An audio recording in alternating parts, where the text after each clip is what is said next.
Voltamos para o último ponto, 34. Que felicidade, hein? Finalmente. O 34 trata sobre o quê, né? Sobre dano material, dano moral, assédio sexual, discriminação e outras coisas mais.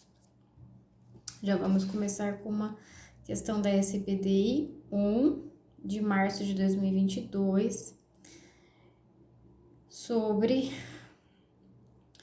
a determinação da SBDI de uma empresa não utilizar o banco de dados ou prestar informações sobre restrição de crédito de candidato a emprego em transportadora de carga a partir da vigência da lei da LGPD, Lei 13.709. Os cadastros de serviço de proteção ao crédito não devem ser usados como critério para a contratação de motoristas. Isso aqui quem decidiu foi, então, a SBDI 1. E aqui ele falou que a Lei 11.442 proíbe a utilização de informação de proteção ao crédito como um mecanismo de vedação de contrato entre o transportador autônomo e a empresa de transporte rodoviário. Então, proíbe a utilização da proteção do crédito. De acordo com o relator, o cadastro no Serasa destina-se a proteger um crédito que vai ser concedido por bancos e não deve ser usado, então, para ver a empregabilidade. E aqui, sobre a proteção de dados, é que a lei sobre o tratamento de dados pessoais deve observar a boa-fé e os princípios como os da finalidade, da adequação, da necessidade e da não discriminação. Depois nós temos aqui também sobre dispensa discriminatória, empregada portadora de câncer, presunção de preconceito ou estigma. E aqui da SBDI 1 fala que o câncer é uma doença grave associada a estigma que possibilita a presunção de dispensa discriminatória. Então, cabe ao empregador demonstrar que a dispensa ocorreu e que não foi motivada pela enfermidade. E aqui utilizou a súmula 443. Depois vamos ver primeira turma, terceira turma, primeira turma,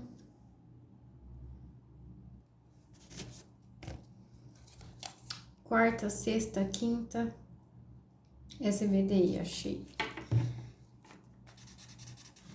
Responsabilidade civil do empregador, acidente de trabalho. Obrigação do plano de saúde vitalício. Em atenção ao princípio da reparação integral, nos moldes do artigo 949 e 950 do Código Civil, configura-se possível o deferimento de pedido atinente ao custeio de plano de saúde vitalício, em favor de empregado vítima de acidente de trabalho, que tenha acarretado a incapacidade permanente para o exercício de seu ofício ou profissão, quando ficar comprovada nos autos a necessidade de tratamento médico de forma prolongada. Então, ele também precisará custear plano de saúde vitalício a favor da vítima de acidente de trabalho que ficou com incapacidade permanente. E aqui, quando ficar comprovada a necessidade, né, desse tratamento de forma prolongada. Segunda turma, sétima turma.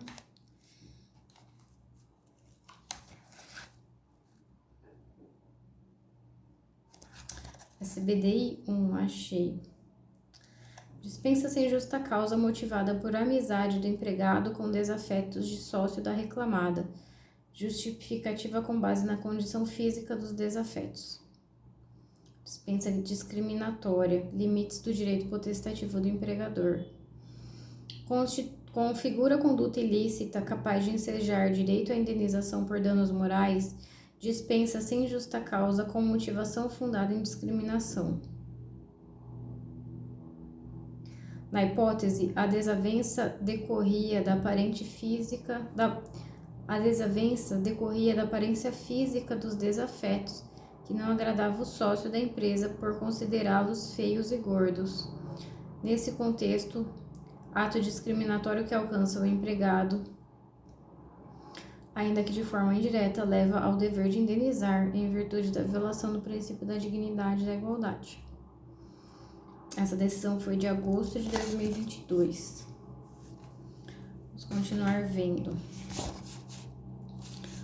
Quinta turma, segunda turma,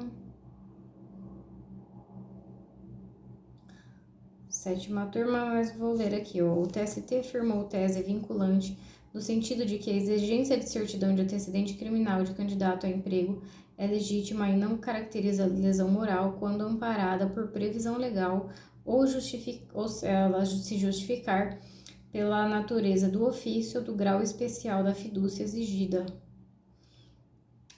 SBDI 1, isso aqui é decisão de 2017. Tem-se, portanto, lá. Muito bem. Achei aqui da SBDI 1. Fala que o entendimento firmado pela SBDI 1 ao interpretar a súmula 443 fixou a tese no sentido de que se presume discriminatória a dispensa do empregado portador de neoplasia maligna, presunção que pode ser elidida mediante prova robusta em sentido contrário. Depois nós temos aqui, sexta turma.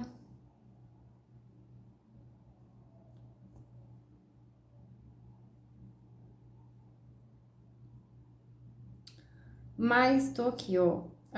Coloquei aqui um destaque, apesar de ser turma, está dizendo que a jurisprudência do TST firmou entendimento no sentido de que o atraso reiterado no pagamento do salário causa sofrimento, angústia, prejudica o sustento de sua família.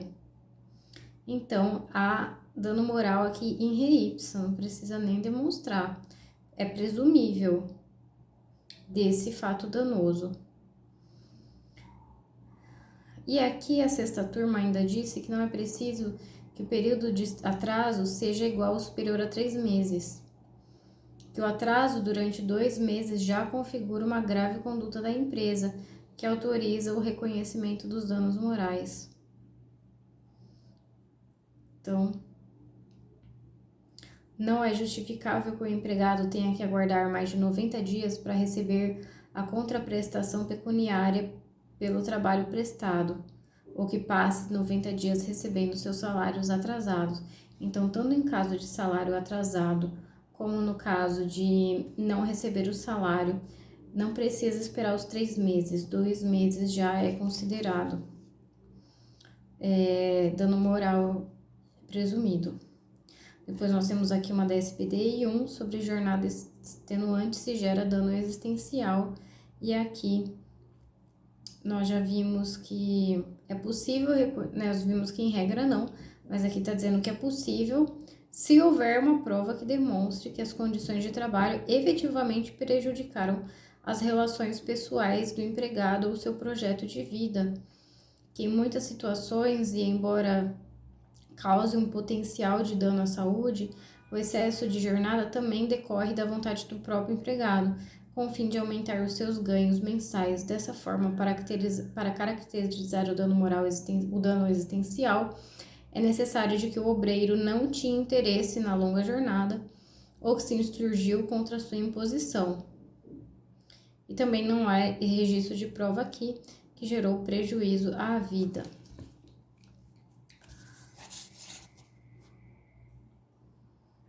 Aqui nós temos também menção a SBDI 1 na quinta turma, dizendo que a SBDI 1 reformou a decisão por entender que registrar licença médica na carteira de trabalho do empregado gera dano moral, pois esse tipo de registro tem impacto negativo na imagem da empregada em contratações futuras. Então, registrou na CTPS licença médica, isso gera dano moral. Aqui tem outra também, ó, anotação na CTPS, constitui anotação desabonadora, que implica lesão ao patrimônio moral do empregado. E aqui, essa aqui é da SBDI 1, a decisão. Fala assim, ó, além de não haver uma ordem legal exigindo anotação na CTPS dos atestados médicos apresentados para justificar a licença e falta ao emprego, essa conduta ultrapassa os limites do poder diretivo do empregador. normalmente porque esse tipo de registro tem impacto negativo quanto à imagem do empregado nas contratações futuras. Diante da possibilidade de o trabalhador ser considerado menos saudável ou não assíduo do que os demais candidatos à vaga no emprego, assim, a partir de fato pretérito relacionado à saúde do trabalhador. Então, isso abala sua rigidez física, mental, emocional, e que não há como desconsiderar o prejuízo moral. Isso aqui é turma.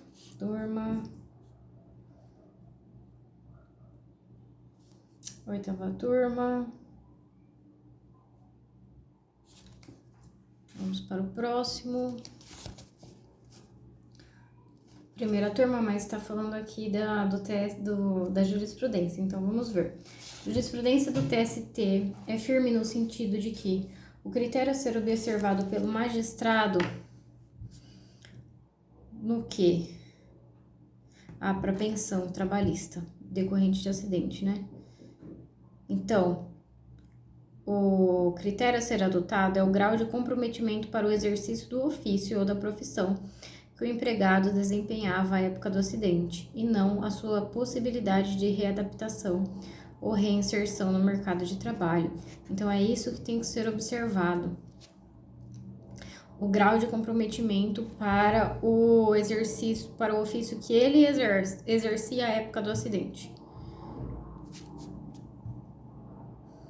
A inabilitação total do empregado para o ofício que exercia à época do infortúnio é imperiosa.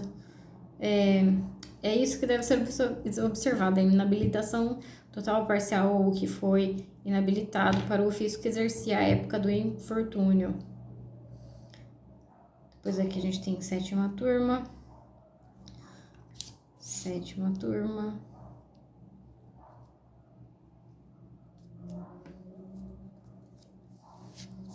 Tem um aqui que eu coloquei importante, a primeira turma, mas vamos ver. Acidente fatal de trânsito provocado por ato culposo do empregado rompe com o nexo causal? A culpa exclusiva da vítima ocorre quando o acidente do trabalho tem como única causa a conduta do empregado, sem qualquer relação com o risco da atividade laboral. Assim, não obstante o registro contido no acórdão recorrido no sentido de que o ex-empregado invadiu...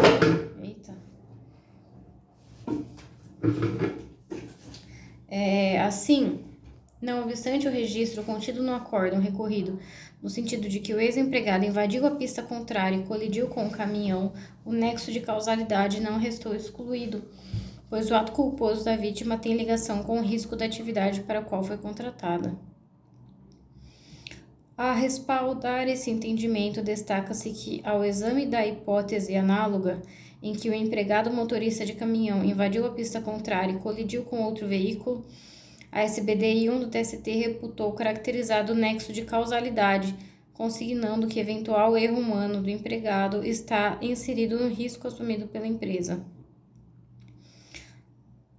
A empresa internaliza o potencial ofensivo de sua atividade. Possível negligência ou imperícia do empregado nessa função de motorista não impede a responsabilização da empresa, visto que a culpa do empregado motorista faz parte do risco da atividade de transporte rodoviário de cargas, assemelhando-se a caso fortuito interno. Realmente era bem importante mesmo. Ainda bem que eu tinha colocado nota. Inclusive o termo caso fortuito interno caiu, acho que na segunda fase do 21º concurso do MPT.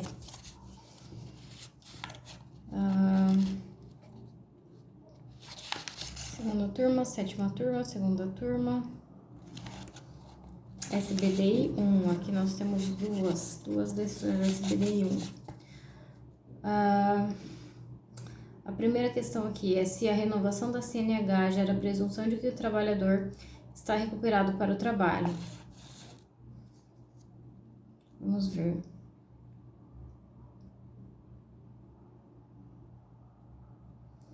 Acho que ele deve se perquirir, pois, se o eventual reconhecimento da contrariedade ao verbete... aqui tá Tá discutindo, apesar, essa é a questão é o mérito do recurso. Mas o que está sendo discutido aqui é questão processual.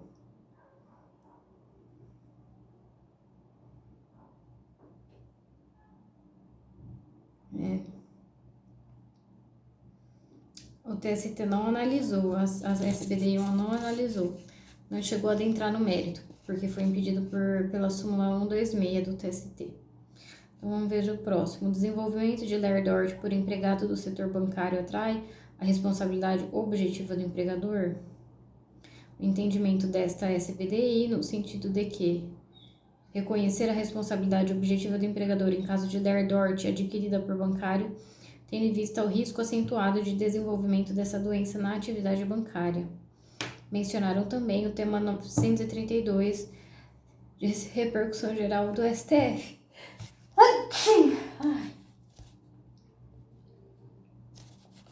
Sim, risco acentuado de desenvolvimento da doença, aí aplica a responsabilidade objetiva. De acordo com até o tema 932 do STF. Vamos então continuar aqui. A terceira turma, quarta turma, mas aqui precedentes da SBDI. Ai, só um minutinho. A culpa do empregado é presumida, vamos ver, em casos diferentes são no caixa. A culpa do empregado é presumida? Sim. A culpa do empregado é presumida, cabendo a ele provar que a diferença não resultou do exercício de sua atividade. Precedentes da SBDI 1.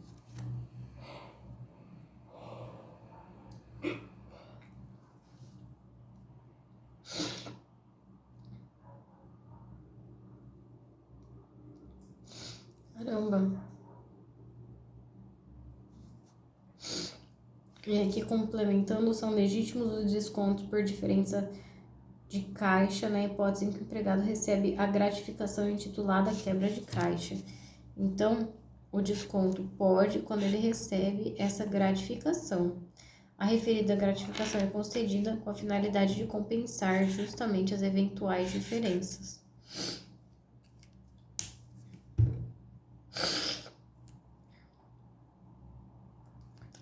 Então, antes o Tribunal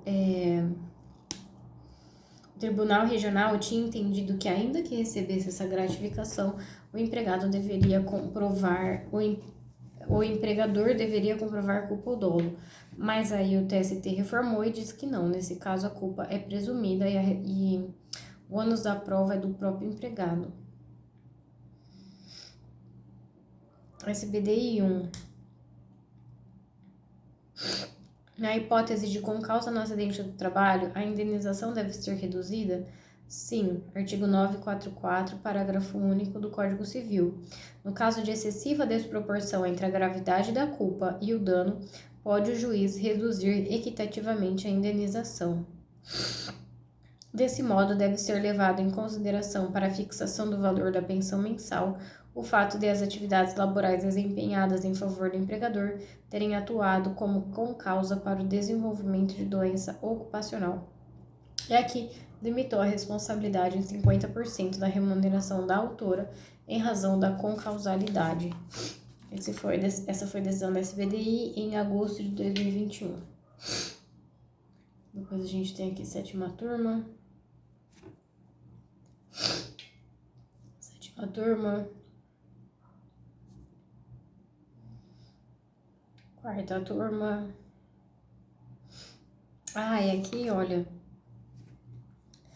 sobre ainda o nexo de concausalidade, e se quando no acidente tiver essa concausalidade, se também tem o direito à estabilidade.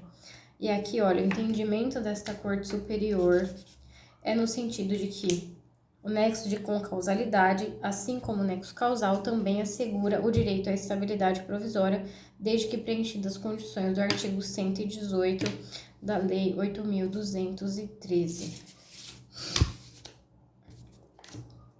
Aqui é terceira turma. terceira turma, segunda turma e terceira turma.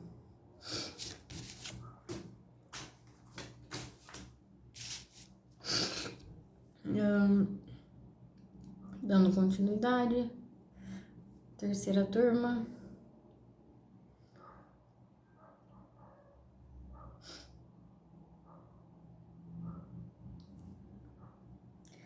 Sexta.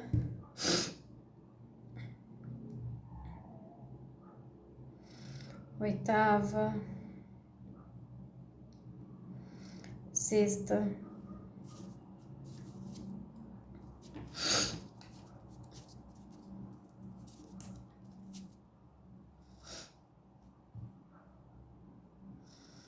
Terceira.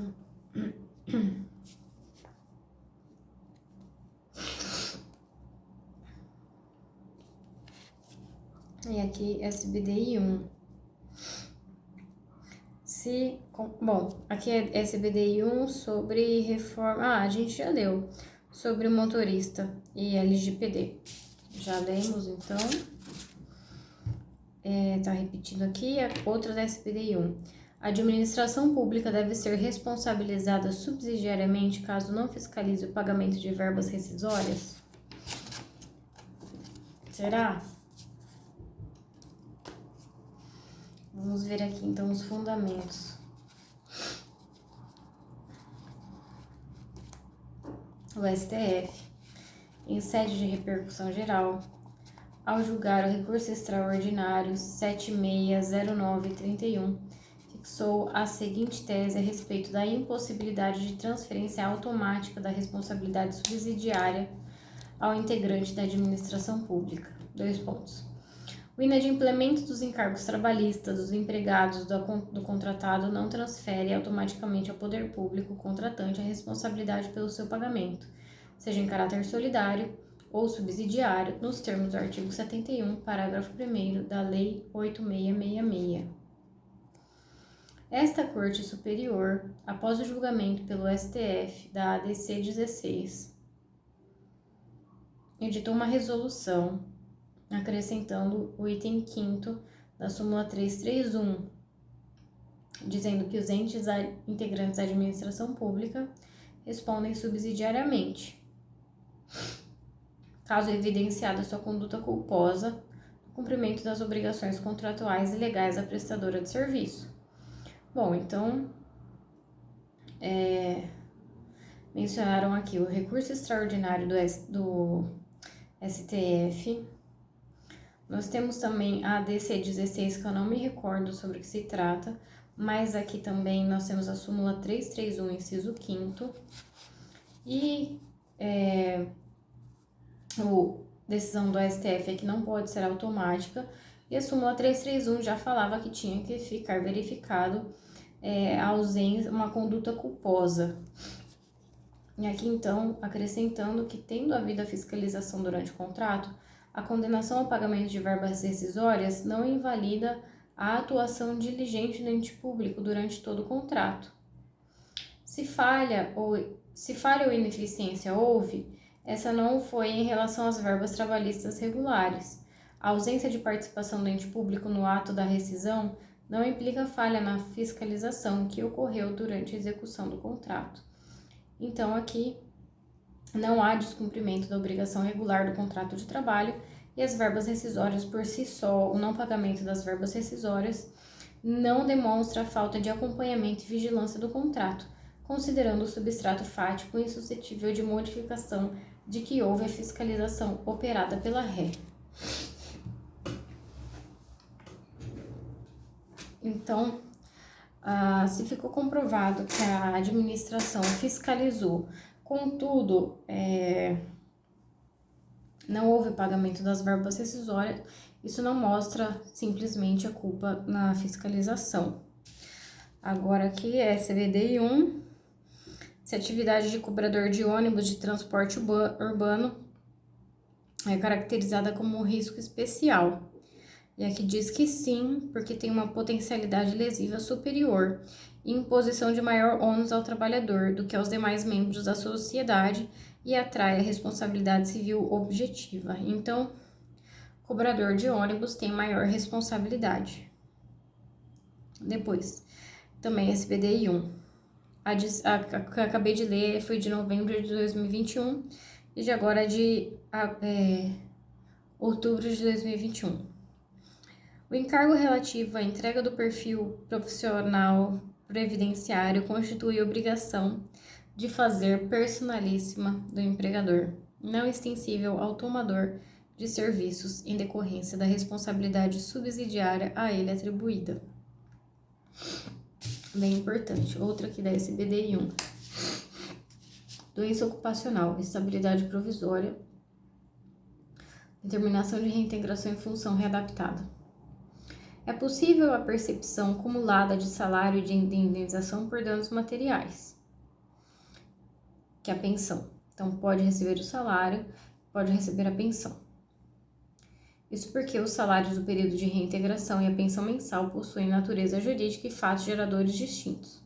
Com efeito, o direito à pensão mensal emanado do dano sofrido pelo empregado decorre de doença ocupacional e possui fundamento no Instituto da Responsabilidade Civil. A pensão mensal, fixada como termo inicial da obrigação da data ao retorno ao trabalho.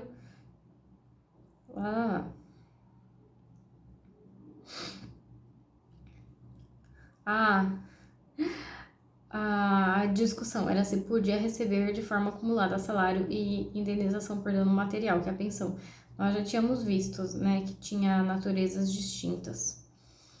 E uma era em razão da contraprestação e outra era indenizando. 7ª turma, 6ª turma. Muito bem. Vamos ver aqui a última folha. 8ª turma.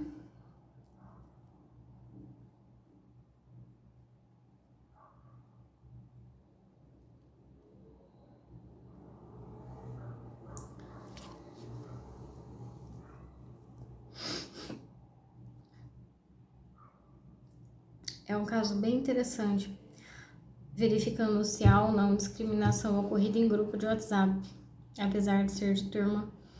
Vou ler só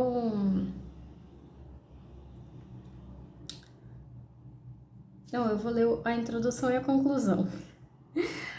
A introdução fala assim: o atual ambiente de trabalho, né, que nós hoje verificamos, difere bastante daquele que propiciou o surgimento das normas trabalhistas, idealizado para pacificar questões jurídicas decorrentes de uma sociedade agrária e fabril.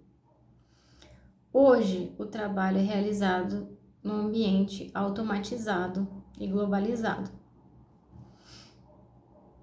Isso aqui é uma ótima introdução. A resposta de segunda fase. Antes, então,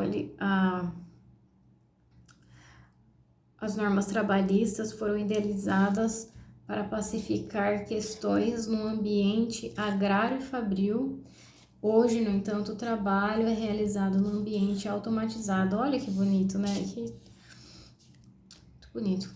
Espero que eu esteja inspirada, se Deus quiser, um dia para responder uma resposta assim. E aí a conclusão. Vamos ver se dá pra gente ir pra lá. Em se tratando de grupo de WhatsApp não corporativo, que outra medida poderia tomar a empresa, se não de, no mínimo, determinar a dissolução do grupo, correndo o risco, inclusive, de violar o direito à intimidade de seus empregados. Então, aconteceu um assédio moral dentro de um grupo de WhatsApp, mas não corporativo. Então, aconteceu em um ambiente extralaboral. Ocorre que, como aconteceu no ambiente extralaboral, o empregador não tem gerência sobre isso. O que ele fez aqui foi determinar que esse grupo fosse dissolvido, uma vez que estavam lá também os seus empregados. Ele não podia fazer nada além disso. E fazer isso, determinar que se fosse ainda dissolvido, pode correr o risco de se enquadrar como uma violação à intimidade dos participantes do grupo. Que situação difícil, né? Pois é. Agora sim, a última. Mas é a mesma questão de sempre, dizendo que a neoplasia próstata... olha, nossa, tem aparecido bastante, né? Questão envolvendo o câncer de próstata. É uma doença grave que causa estigma, de modo a possibilitar a aplicação da presunção de dispensa discriminatória. Vamos da prova do empregador. Fim. Legal, né? Muito bom. Acabamos então, por enquanto. Sempre sai, né, os informativos do TST e eu vou ver se eu vou gravando, então, conforme elas forem saindo, eu posso ir atualizando por informativo. Vamos ver como a gente vai fazer. Agora, então, nós vou acrescentar um ponto do Covid e depois a gente vai para SDC. Vamos ver, então, os conflitos coletivos de direito do trabalho. Até lá.